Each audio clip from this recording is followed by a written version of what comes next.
Hi guys and gals, Froggy here. This just came to my doorstep, and this is a GPS, an externally mounted GPS that will supplement the GPS that's built into your smartphone, and it will give you more frequent data points, more frequent readings from the satellites, just because it's better than what they put into phones. Why do I need that? Well, it's not to use, it's not so that I can do directions on my phone. You don't need the speed for directions, but if you're flying, or if you're racing a car and you're trying to record data onto your smartphone and then onto software that's running on your smartphone, like for example Harry's Lap Timer or others, you need the more frequent updates, because if you're going 100 miles an hour or faster and you're getting one data point every second, those data points are really spread out too far. But if you get 10 in a second, that's a better thing. So let's see what this guy looks like. One of my friends has one, and I did some research, as Froggy always does before he buys this stuff. And this one is supposed to be one of the better ones, if not the best one, for Android phones. Now, you get into which ones work with Android phones and which ones work with the iOS operating system, or the Apple phones, the Apple type phones. I think this one works for both, actually. Let's see. All iPad, iPhone, Bluetooth, and it works for Android.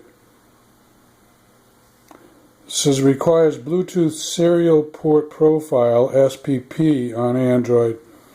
Alright, I think we can manage that. It's got a big flat rubber mount, and I think that's if you want to put it on your dashboard on a boat or a plane or on a car.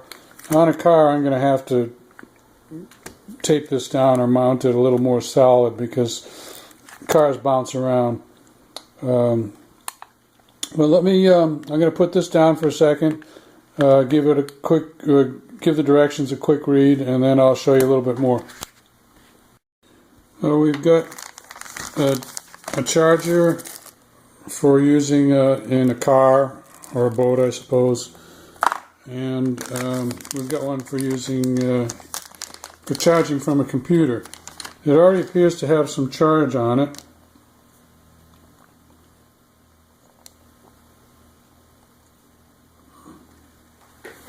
Get over near the window and see if it'll lock onto anything. Yeah, see, solid green on the GPS. I don't know if you can see that it's green or not. So we've got a lock just by holding it up near the window. The next thing I'm going to work on is pairing it with my phone. And I think I need a special app.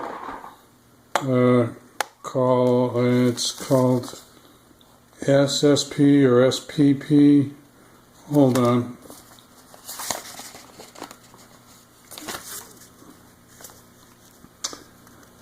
You go to the Google Play Store, and it's called Bluetooth GPS Provider by mobile-j.de. So I'm going to see if I can get that loaded onto my phone. And then we'll get back, and I'll plug it in, and we'll do some charging. Okay, we're charging up now. And battery light is red, means it's charging. It'll turn to green. And we've still got a GPS lock.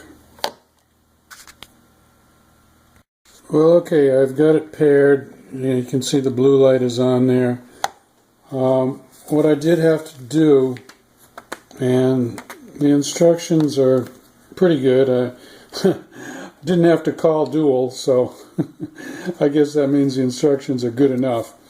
I did have to load the app called Bluetooth GPS Provider by mobile-j.de, and I think you have to turn that app on and off each time you go to use this external GPS, which is no big deal. There may be a way. I would like the app to turn on when I turn on the external GPS, but I don't know if that's possible. I guess I'll have to send an email to the guy who made the app.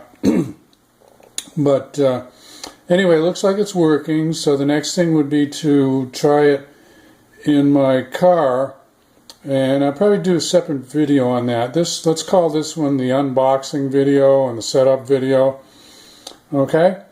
So that's all Froggy's got for you. If you want more, subscribe to my channel. And if you have any comments, please put the comments down below. Thanks, guys and gals. Froggy out. Bye-bye.